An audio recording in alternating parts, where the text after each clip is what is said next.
দুনিয়ার কোনো স্বামী চায় না স্ত্রী জাহান্নামে যাক, কোনো স্ত্রীও চায় না স্বামী জাহান্নামে যাক। কে চায় না? কি কেউ চায় না। এজন্য স্ত্রী নিয়ে যদি জান্নাতে থাকতে চান, স্ত্রী যদি চায় আমার স্বামীকে নিয়ে আমি জান্নাতে থাকতে চাই, তাহলে প্রতিদিন এশার নামাজ পড়ে সূরাতুল মুলক তেলাওয়াত করবেন। এটার উপর আমল করার কারণে আল্লাহ রাব্বুল আলামিন সমস্ত গুনাহগুলো মাফ করে দিয়ে জাহান্নাম থেকে মুক্তি দিয়ে স্বামী আর স্ত্রীকে আল্লাহ জান্নাত দিয়ে দিবেন। কিয়ামতের দিন আল্লাহ রাব্বুল আলামিন একজন বান্দাকে ডাকবেন, বান্দা তুমি আসো। বান্দাকে আনার পরে আল্লাহ রাব্বুল আলামিন বলবেন তুমি এই অপরাধ করেছো। আল্লাহ বলবেন তোমার জন্য জাহান্নামের ফায়সালা হয়ে গেল। আল্লাহ জাহান্নামের ফায়সালা করে দিবেন। জাহান্নামের ফায়সালা করার পরে আল্লাহ রাব্বুল আলামিন হাসরের মাঠে দেখবেন একটা নূর আসতেছে, নূর নূর আলো আলো।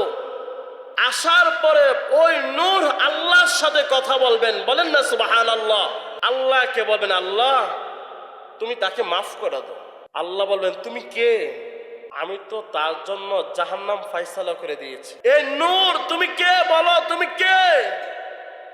তার জন্য সুপারিশ করছো। তখন সে কথা বলবে আল্লাহ তোমার কুরআনুল কারীমের একটি সূরা সূরাতুল মুলক, কুরআনুল কারীমের ৬৭ নম্বর সূরা ২৯ নম্বর পারা, হাফিজি কুরআন শরীফের প্রথম পৃষ্ঠা, মাত্র ৩০টি আয়াতে কারিমা। হে আল্লাহ তোমার এই বান্দা প্রতিদিন এশার নামাজের পরে প্রতিদিন তোমার এই বান্দা সূরাতুল মুলক তেলাওয়াত করছে। আমি সূরা মুলক আল্লাহ তুই মাফ করে দাও। সূরা মুলক তেলাওয়াত করার কারণে আল্লাহ রাব্বুল আলামিন যার জন্য জাহান্নাম ফায়সালা করে দিয়েছেন, আল্লাহ রাব্বুল আলামিন তারে ডাকবেন এখানে আসো, এখানে আসো। শোনো আমার কুরআনুল কারীমে একটা সূরা তেলাওয়াত করার কারণে সে তোমার জন্য সুপারিশ করতেছে। শোনো আমি তোমাকে জাহান্নাম থেকে মুক্তি দিয়ে তোমাকে জান্নাত দিয়ে দিলাম।